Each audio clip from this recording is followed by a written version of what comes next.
சஞ்சீவ கொலை சம்பவம். பொதுமக்களின் உதவியை நாடியுள்ள போலீசார். மக்கள், நீதிபதிகள், ஊடகவியலாளர்களின் பாதுகாப்பை உறுதி செய்யுங்கள். நிலந்தி ஹொட்டச்சியின் சிறப்புரிமைகள் மீறப்பட்டுள்ளதாக சபாநாயகரிடம் முறைப்பாடு.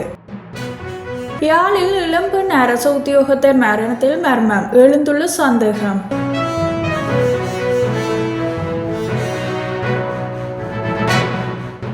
கனேமுள்ள சஞ்சீவவை கொலை செய்த நபருக்கு உதவிய சட்டத்தரணி போல வேடமணிந்து வந்த பெண்ணின் புகைப்படங்கள் ஊடகங்களில் வெளியாகியுள்ளன.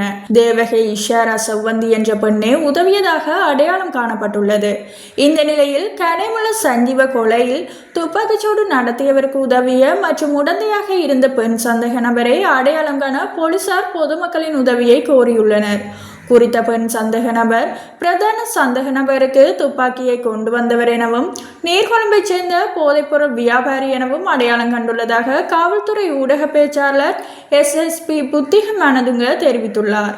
தாக்குதலுக்கு பயன்படுத்தப்பட்ட துப்பாக்கியை சந்தேகத்துக்குரிய பெண் துப்பாக்கி வடிவத்தில் பக்கங்களை வெட்டி ஒரு குழிவன புத்தகத்துக்குள் மறைத்து நீதிமன்ற வளாகத்துக்குள் எடுத்து வந்ததை அவர் உறுதிப்படுத்தினார்.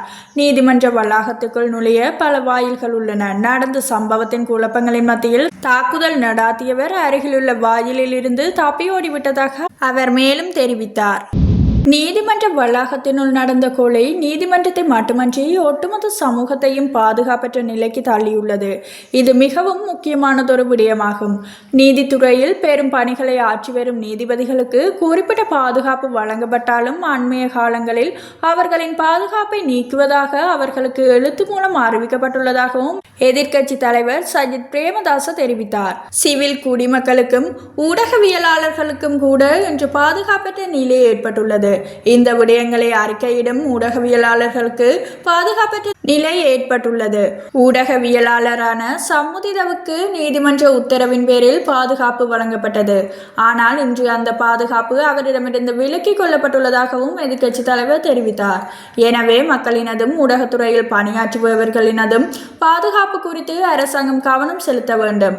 கனம் நீதவான் நீதிமன்றத்தினுள் நடந்த இந்த சம்பவம் குறித்து விசேட விசாரணையை நடாத்தி உரிய நடவடிக்கைகளை எடுக்க வேண்டும். அவ்வாறே மக்கள் பிரதிநிதிகளினதும் பாதுகாப்பிலும் கவனம் செலுத்த வேண்டும். இது போன்ற கொலை சம்பவங்கள் மூலம் நீதித்துறை கட்டமைப்பு பலவீனப்பட்டு முழு சமூகமுமே சீரழிந்து போகும். எனவே நீதிபதிகளின் பாதுகாப்பை உறுதிப்படுத்துங்கள். கடந்த காலங்களில் தேசிய பாதுகாப்பு தொடர்பில் டியூசன் தர வலிக்கிட்டவர்கள் போதைப்பொருள் வியாபாரிகளை 2 போயாவை தொடர்ந்து இல்லாதொழிப்போம் என கூறிய தற்போதைய அரசாங்கம் அதனை நடைமுறைப்படுத்த நடவடிக்கை எடுக்க வேண்டும் என எதிர்க்கட்சி தலைவர் சஜித் பிரேமதாச இன்று நாடாளுமன்றத்தில் தெரிவித்தார்.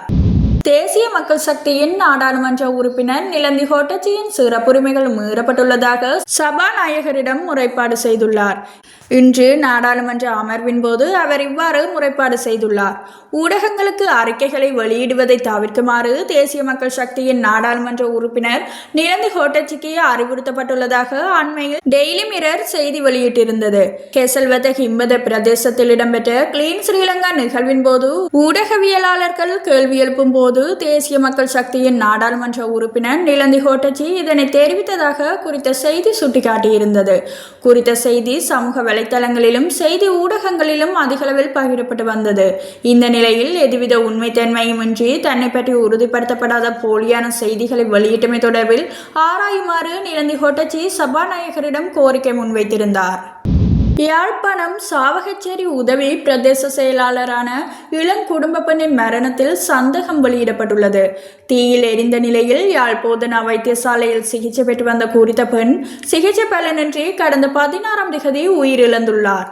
சம்பவத்தில் 6 மாத கர்ப்பிணியான 33 வயதான ஒரு பிள்ளையின் தாயாரே உயிரிழந்துள்ளார். சம்பவம் தொடர்பில் மேலும் தெரிய வருகையில் படுக்கையறையில் இருந்த நுழம்புத்திரி தவறுதலாக படுக்கையில் பட்டு தீப்பற்றியமையால் தீக்காயங்களுக்கு உள்ளானதாக கூறப்பட்டிருந்தது. இந்த நிலையில் குறித்த பெண் அரச உத்தியோகத்தருக்கும் கணவருக்கும் இடையில் மனஸ்தாபம் இருந்ததாகவும் இந்த நிலையில் பெண் உயிரிழந்தமை தொடர்பில் சந்தேகம் உள்ளதாகவும் சமூக வலைத்தளங்களில் பதிவிடப்பட்டுள்ளது.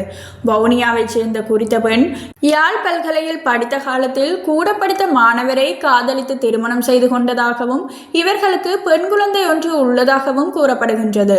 இந்த நிலையில் கணவனின் நடத்தைகள் காரணமாக உயிரிழந்த பெண் விவாகரத்து பெற தயாரானதுடன் தனது சொந்த ஊரான வவுனியாவுக்கு மாற்றம் பெற்று செல்ல முயற்சிகளை மேற்கொண்டதாகவும் பெண்ணுக்கு நெருக்கமானவர்கள் தெரிவித்துள்ளதாக தகவல்கள் வெளியாகியுள்ளன.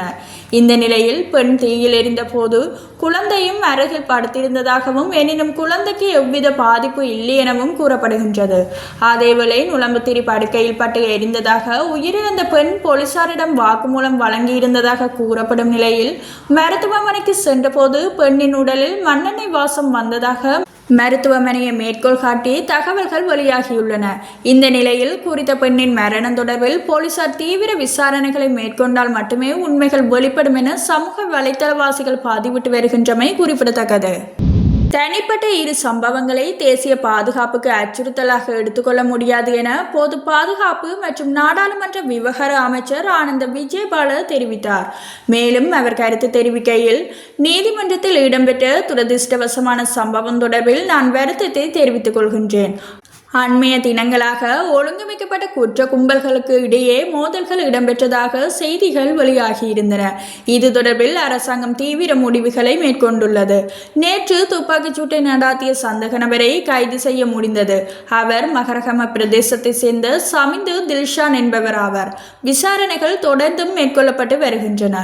தேசிய பாதுகாப்புக்கு எதுவித அச்சுறுத்தலும் இல்லை. இவை அந்தந்த இடங்களில் இடம்பெறும் பாதாள குழு செயற்பாடுகள். தேசிய பாதுகாப்புக்கு அச்சுறுத்தல் என கூறுபவர்களின் ஆட்சி காலத்தில் ஊடக நிறுவனங்கள் எரிக்கப்பட்டன, கொலைகள் இடம்பெற்றன. நேற்று கைது செய்யப்பட்ட சந்தேக நபர் வேறு பல கொலைகளுடன் தொடர்புபட்டுள்ளமை தெரிய வந்துள்ளது. தனிப்பட்ட ஓரிரு சம்பவங்களை தேசிய பாதுகாப்புக்கு அச்சுறுத்தலாக எடுத்துக்கொள்ள முடியாது. ஊடகவியலாளர்கள் உள்ளிட்ட அனைவரினதும் பாதுகாப்பை உறுதி செய்ய நாங்கள் பாடுபடுகின்றோம். இவை அனைத்து விடயங்கள் தொடர்பிலும் முறையான விசாரணைகள் மேற்கொள்ளப்பட்டு குற்றச் செயல்களில் ஈடுபட்டவர்கள் நீதியின் முன் நிறுத்தப்படுவார்கள் என கூறினார்.